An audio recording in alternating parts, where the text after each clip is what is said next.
Jeans तो वही हैं। अंश माँ का बेटी में है। ये आपका बड़प्पन है, लेकिन मैं हमेशा एक सच हमेशा उजागर करती हूँ। ईश्वर ने सुषमा स्वराज को बनाकर वो खांचा तोड़ दिया है। There can only be one Sushma Swaraj. परिवारवाद तब होता है जब आते ही आप नंबर 1 के दावेदार बन जाते हैं, क्योंकि आपके माता पिता जनप्रतिनिधि हैं, इसीलिए आप भी जनप्रतिनिधि हो। ये जरूर, ये शायद ठीक नहीं है, लेकिन क्योंकि मेरी माता राजनीति में थी, इसका अर्थ ये नहीं है कि राजनीति मेरे लिए निषेध है। मुझे भी उतना ही अधिकार है स्ट्रगल का, मुझे भी उतना ही अधिकार है परिश्रम का, मुझे भी उतना ही अधिकार है पराक्रम का। हाँ, मैं पार्टी की बहुत शुक्रगुजार हूँ कि उन्होंने ये दायित्व दिया है। ये रिवॉर्ड नहीं है, ये दायित्व है, एक मैं कहूँगी रिस्पॉन्सिबिलिटी है, जिम्मेदारी है, जिसे मैं पूरी तरह निभाने का प्रयास कर रही हूँ। आपकी माँ भी वकील थी, पॉलिटिशियन थी, और राजनेता के रूप में जिस तरह से उनकी स्पीचेस हुआ करती थी, शायद उन्हें मैच करना सबके लिए बहुत बहुत मुश्किल होता था। आप भी वकील हैं, आप अब राजनीति में आ चुकी हैं, और मैं देख रही हूं जिस तरह से आप बोल रही हैं, कहीं ना कहीं सबको यही है दैट जीन्स तो वही हैं। अंश माँ का बेटी में है। ये आपका बड़प्पन है, लेकिन मैं हमेशा एक सच हमेशा उजागर करती हूँ। ईश्वर ने सुषमा स्वराज को बनाकर वो खांचा तोड़ दिया है। There can only be one Sushma Swaraj.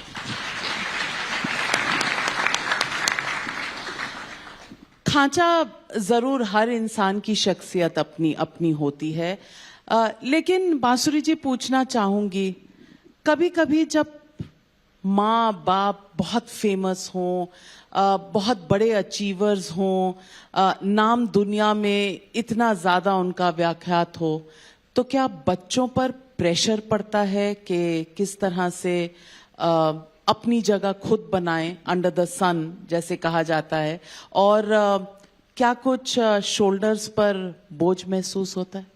जी नहीं, मुझे लगता है इसके 2 पहलू हैं।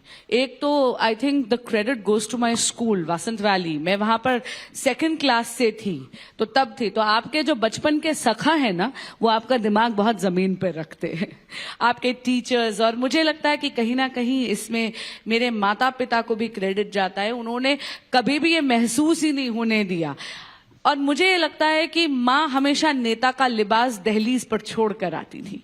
घर के अंदर वो केवल एक बहुत अच्छी माँ थी, एक पुत्रवधू थी, एक नारी थी। और मैं हमेशा कहती हूँ, I am daughter of Sushma Swaraj the mother, not Sushma Swaraj the leader. बिल्कुल आपने जो कहा सही है। हर औरत जब फील्ड में होती है तो एक अलग रूप में होती है, घर में होती है तो अलग रूप में होती है, लेकिन देखती तो होंगी आप एक बच्ची की तरह माँ की जिंदगी, माँ किस दौर से गुजर रही है। She was the youngest cabinet minister at the age of 25. I wasn't born that time. You weren't born that time. I wasn't born that time. आपकी माँ 25 साल की उम्र में कैबिनेट मिनिस्टर बन चुकी थी, तो लोग पूछेंगे कि बांसुरी स्वराज ने कुछ देर नहीं करती? जी, मुझे लगता है कि ईश्वर ने और नियति ने हर किसी के लिए एक अलग सफर तय कर रखा है। और वैसे भी मैं हमेशा कहती हूँ कि मेरी माताजी ने अपना बहुत ज्यादा समय और अपने आप को मुझ में निवेश करा है। I am the distillation of her values. मैं सुषमा स्वराज के संस्कारों का सार जरूर हूं, लेकिन वो हमेशा चाहती थी that I should become the best version of बांसुरी स्वराज। मेरा बचपन बहुत खुशहाल था, मेरा बचपन बहुत सहज था, मेरा बचपन बहुत सरल था। शायद यही मेरे व्यक्तित्व में आज भी परिलक्षित होता है। और जैसे मैंने कहा, मेरे साथ वो केवल एक माँ थी।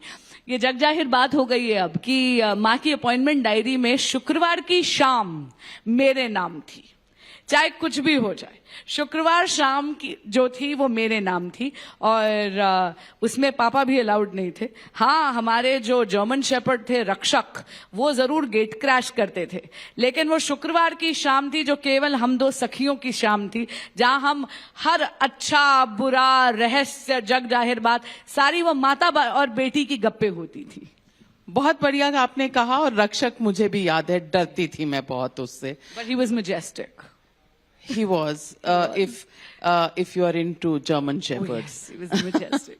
But सवाल मैं आपसे पूछना चाहती हूँ कि आपकी पार्टी का, प्रधानमंत्री नरेंद्र मोदी के इस चुनाव में सबसे बड़ा मुद्दा परिवारवाद का है, और आप समझ ही चुकी होंगी कि मैं सवाल क्या पूछने वाली हूँ।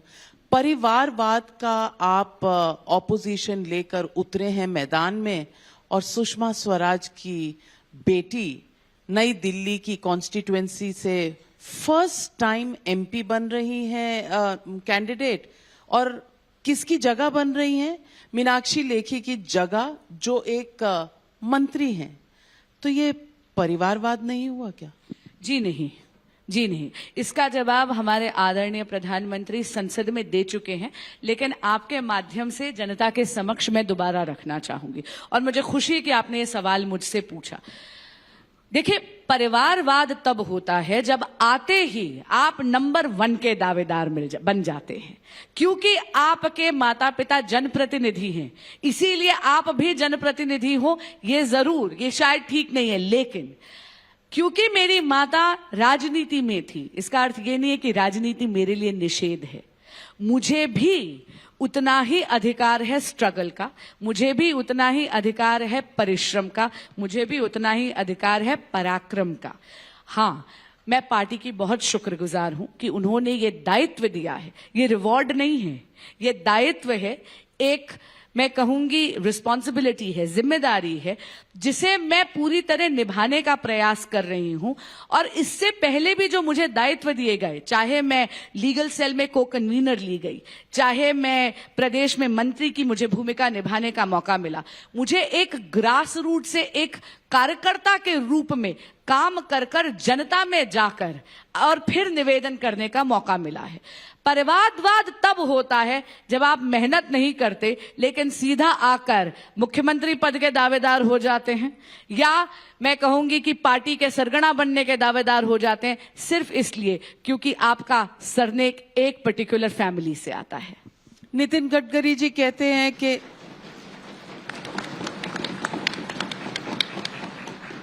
नितिन गडकरी जी कहते हैं कि उनका बेटा कभी भी पॉलिटिक्स में नहीं आ सकता जब तक कि वो पोस्टर पहले ना लगाए। वो कहते हैं कि मेरा जो भी है पर्सनल वेल्थ वो मेरे बच्चों का है, लेकिन मेरी राजनीतिक धरोहर जो है वो मेरे कार्यकर्ताओं की है। तो वो क्या गलत कह रहे हैं? नहीं, बिल्कुल सही कह रहे हैं। और मैं राजनीति में श्रीमती सुषमा स्वराज के कारण नहीं हूं, और ये मैं बहुत जिम्मेदारी से कह रही हूं। देखिए, मेरी माँ का इतना लंबा पॉलिटिकल करियर है, आप भी उनको जानती थी। उनके राजनीतिक जीवन में ना मेरे पिता का हस्तक्षेप था, ना मेरा हस्तक्षेप है।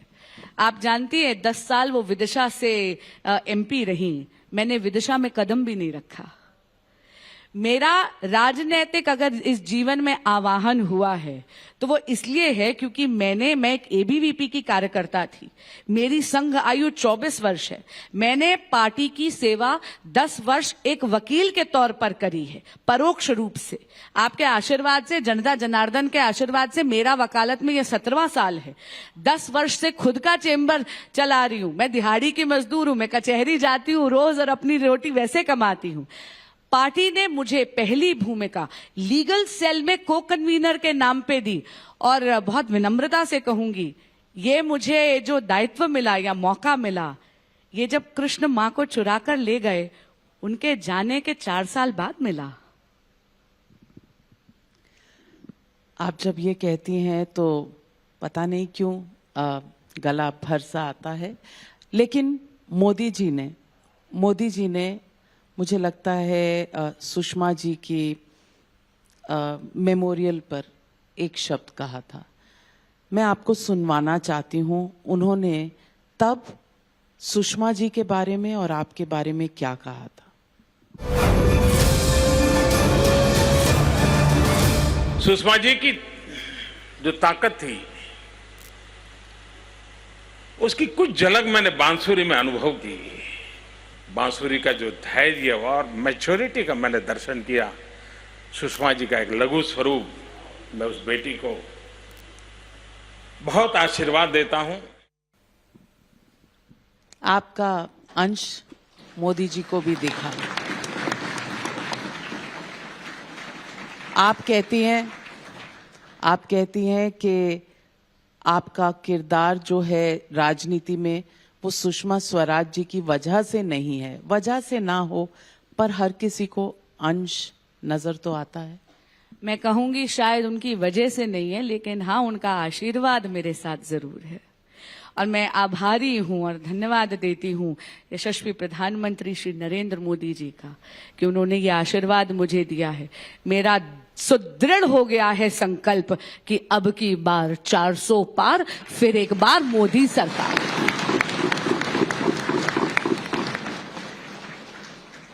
2019 में जब सुषमा जी चली गईं, हमारे बीच नहीं रही, क्या ये तभी तय हो गया था कि आप राजनीति में आएंगी? कभी कोई चर्चा हुई किसी से? बिल्कुल भी नहीं, बिल्कुल भी नहीं। मेरा राजनीति से वास्ता नहीं था दूर दूर तक। मैंने आपको कहा ना, मुझे पहला टेलीफोन कॉल जो आया वो माँ के चले जाने के 4 साल बाद आया।